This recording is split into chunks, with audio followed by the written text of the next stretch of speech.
Fala, nação santista, como vocês estão?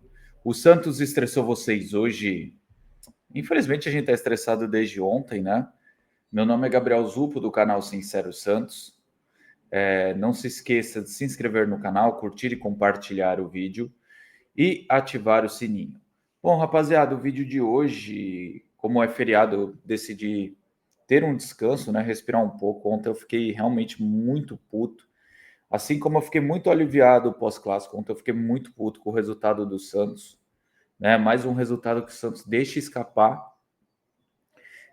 que poderia pelo menos pressionar ainda mais o Inter, nosso próximo adversário, né? E vou falar sobre um tabu também nesse vídeo que o Santos tem que quebrar. Trouxe alguns vídeos relembrando a questão desse tabu, né? Seria até legal se a mídia santista, né? Para quem gosta de superstição. Eu não curto muito, que vocês até me perguntaram em live, essa situação assim, pô, você tem alguma superstição? Cara, eu detesto ver aquelas matérias, tal time não ganha do Santos há tantos anos, tal time nunca ganhou na Vila, né? Então eu vou tentar fazer de uma maneira diferente. Esses 4 jogos eu vou pegar tabus, né? Que o Santos tem que quebrar. Vamos ver se dá um pouquinho de sorte, né? Bom, enfim, vamos falar um pouquinho sobre o jogo de ontem. Como hoje eu não vou fazer live, como eu falei, vou descansar hoje, vou só fazer um vídeo com a cabeça mais fria falando sobre o jogo. E a conclusão que eu cheguei eu falar aqui do Guilherme, do Lautaro, de qualquer jogador do elenco do Santos, é chover no molhado. Eu criticar que o Lautaro é ruim, é chover no molhado. Eu falar que o Guilherme está parecendo estar desesperado dentro de campo, não consegue acertar nada, é chover no molhado. Agora, quando eu quero falar do Neymar e do Vojvoda, não é chover no molhado, porque dificilmente as pessoas criticam o Neymar quando se trata da mídia e torcida santista. Só quem quer like e busca o engajamento por ódio. Aí esses aí sempre falam mal do Neymar. Mas enfim, essa questão do Neymar, ontem ele foi de herói para vilão. Por quê? Ele começa com um gol, ele começa criando jogadas. Até uma bola que ele chutou, que ele mandou lá na lua, quase foi parar no prédio que estão terminando de construir. Cara, assim, mostrou que o Neymar poderia ajudar muito o Santos. Só que assim, o que eu falei no vídeo ontem, eu vou repetir. O Neymar precisa ser mais coletivo. Não é porque ele é foda, porque ele é ídolo, porque ele tem moral em tudo quanto é canto que ele vai. Ele precisa ser coletivo. Ontem, o primeiro tempo do Santos foi bom por causa dele, Souza, que estava dando apoio. O Santos estava rápido, o Santos poderia ter matado o jogo no primeiro tempo, feito um 2-0 pelo menos. Lógico que o Mirassol também chegou com um certo risco, mas sabe o que acontece? O Neymar, ele tá achando que ele é o Neymar de 2010, o Neymar de 2015 do Barcelona, que era um Neymar que quando pegava na bola não tinha opção, driblava 3, 4 e saía na cara do gol sozinho. Hoje o Neymar não é mais isso. Eu acho que assim, o Neymar não está aceitando a realidade do que ele é hoje. O Neymar tem que entender que hoje ele tem que ser um jogador cerebral. Gabriel, o que é um jogador cerebral? Aquele cara que tem que jogar com a bola no pé.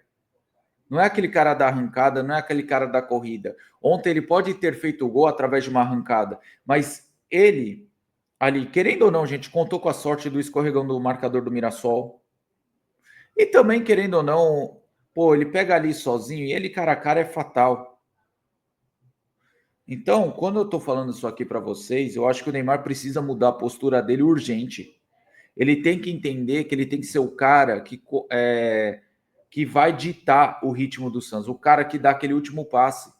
Ele tá jogando de falso 9 e não vem me agradando muito, que até vou entrar na questão do Vojvoda, porque ele sai muito da função para ser o protagonista. Ontem, quando saiu a escalação, eu até pensei que assim, o Roleiser ia. Roleiser não, perdão. O Barreal tinha avançado junto com o Lautaro e o Neymar iria fazer o meio-campo. Só que infelizmente não foi. A gente viu que o Neymar ficou isolado lá na frente, né? Então, essa situação, o que eu posso falar para vocês? Eu acho que o Neymar ele precisa entender que ele tem que jogar para o time, não para ele. ele vai para a Copa do Mundo. Se Deus quiser o Santos não cair, ele vai para a Copa do Mundo. Seja titular ou seja reserva, tá? Então, ele tem que entender que ele precisa jogar para o time, para o Santos não cair. Se ele ficar jogando para ele, na maioria do tempo, pode acontecer o pior para o Santos e para ele.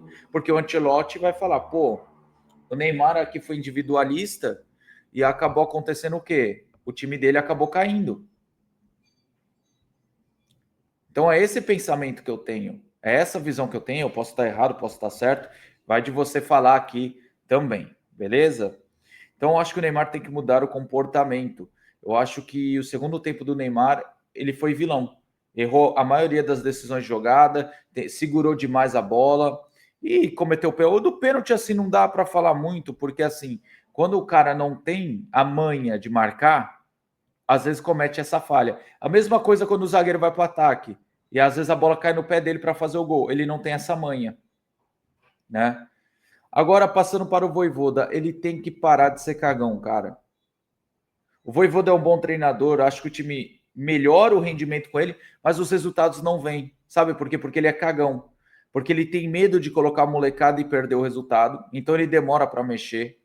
Ele só mexe depois que toma o gol. É uma crítica que eu fazia ao Kleber Xavier, e eu vou criticar ele por isso.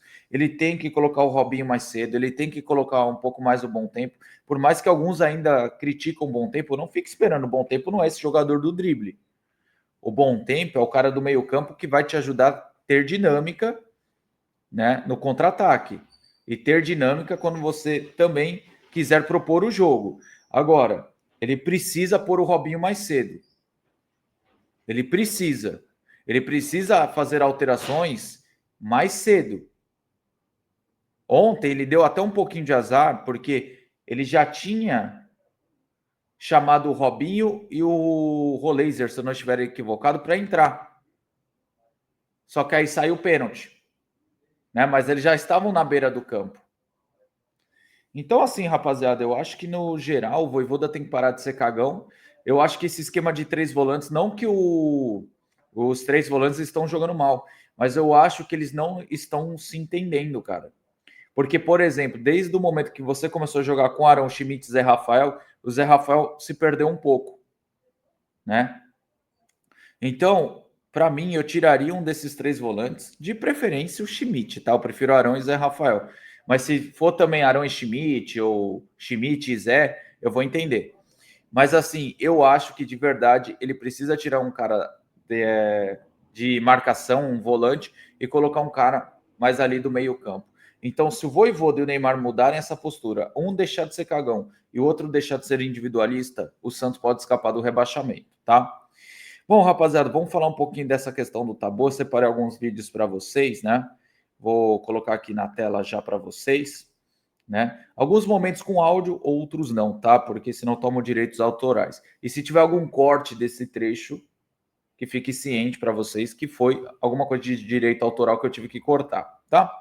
Enfim, o Santos, ele não ganha do Internacional e, para mim, por ter empatado ontem com o Mirassol, o Santos é obrigado a ganhar do Inter. Domingo não, perdão, segunda. Desculpa, mas o empate é bom. O empate é bom só se acontecer um milagre. E qual é esse milagre? O Sport, pelo menos, segurar um empate com o Vitória lá em Recife.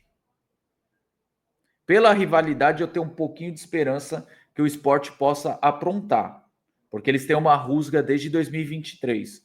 Então, vou torcer para que essa rusga seja suficiente para que o Sport possa ajudar o Santos, tá? Enfim, e por que eu trouxe esses vídeos? Porque eu sempre venho falando aqui dessa questão de superstição. O Santos não perde para esse time há tantos anos, nunca perdeu para esse time na Vila. Então tá aqui. O Santos não ganha do Inter no Beira-Rio desde 2008. E foi o gol desse cara aqui. Não sei se vocês vão lembrar.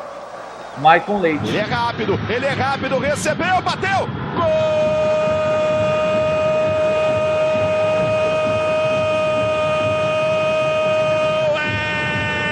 É do Santos! Maicon Leite!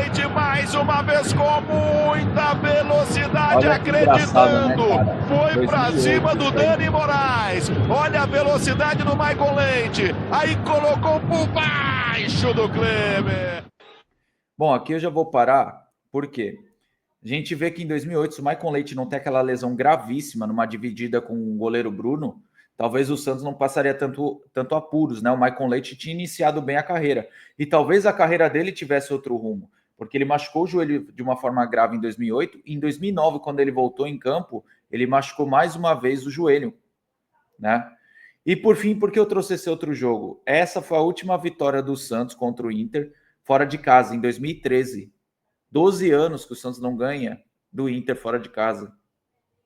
Né? Em 16, perdemos os 2 jogos no Beira-Rio. Em 15, perdemos, 15 e 14, perdemos lá também. 17, o Inter estava jogando na Série B e a gente não. Em 18, a gente empatou lá. Em 19, empatou. 2020, perdeu. Né? Bom, enfim, eu não vou ficar aqui enrolando. E aqui, por que eu falo que é diferente? Porque aqui foi no estádio do Hamburgo, né? Onde o Santos ganhou com o gol do Thiago Ribeiro, né? Como vocês podem ver, o Thiago Ribeiro abrindo o placar. E assim, cara, e era um time do Santos contestado, né? Nessa época, não era um time bom. O Inter também estava muito mal, brigou para não cair até a última rodada, só que chegou na última rodada com 0,3% de chance de cair. Teria que ser uma combinação extremamente maluca.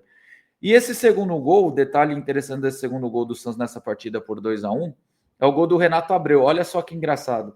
O Claudinei Oliveira tira o Leandrinho, grande Leandrinho, craque da bola.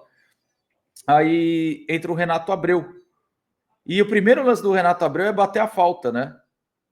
E nessa falta, ele acaba fazendo o segundo gol do Santos, né? E ele conta com um desvio. E olha que engraçado, sabe quem é o goleiro do Inter nessa oportunidade? É o goleiro Alisson da seleção, né? Que para mim não é goleiro de seleção. Para clube ele tem um ótimo nível, mas para seleção eu acho ele fraco, né? Bom, enfim, tá aí, né? O segundo gol do Santos, que foi o gol do Renato Abreu, né? Aí o Alisson com cara de choro, né? Ele sempre tem essa cara, né?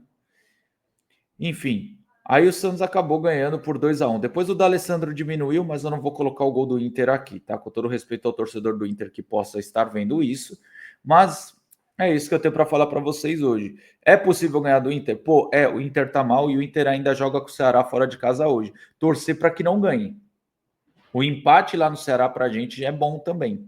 Então vamos torcer para que o Inter não ganhe, tá? E também vamos ter que torcer para o Cruzeiro não deixar o Juventude ganhar, senão o Juventude ganha uma sobrevida e tem Juventude e Santos em Caxias. E ali vai ser tenebroso, rapaziada. Mas é isso, gente. O vídeo é esse aí, tomara que vocês tenham gostado. Tamo junto. Até a próxima e sempre Santos. Antes de encerrar, só um recado importante. Amanhã a live volta ao normal, à 1 da tarde. E hoje à noite só vai ter vídeo se for algo um pouco mais urgente. É isso. Bom feriado para vocês.